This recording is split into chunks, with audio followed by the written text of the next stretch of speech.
മതിലുകൾക്കപ്പുറം മലകൾക്കുമപ്പുറം കേരളമെന്നൊരു നാടുണ്ട്, ആ കേരളമെന്നൊരു നാടുണ്ട്. ആ നാട്ടിൽ ഏവരും സ്നേഹത്തോടെ സഹവർത്തിക്കും.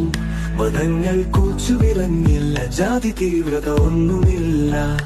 രക്തബന്ധം പോൽ പരസ്പരം ഇഴപിടഞ്ഞൊരു സ്നേഹബന്ധം. കൊയ്ത്തുപാട്ടിൻ ഈണമുണ്ട്, വഞ്ചിപ്പാട്ടിൻ പൊലിമയുണ്ട്. കായൽ ഭംഗിയിൽ മതിമറന്നു നിൽക്കുമ്പോൾ മാടി വിളിക്കും പൊന്മുടി മലകൾ. ഇതുപോൽ ഒരിടം ഭൂമിയിൽ ഇല്ല, ഇതുപോൽ സ്നേഹം ഒരിടവുമില്ല. ആ കേരളം നമ്മുടെ കേരളം, പരശുരാമൻ മയം വെറിഞ്ഞും മാവേലി നന്ദന്റെ സത്ഭരണ ഐതിഹ്യവും എത്ര മനോഹരമാഹാ, എത്ര മനോഹരം. സഞ്ചാരികളുടെ പാറുദീസ, സ്വജനങ്ങളുടെ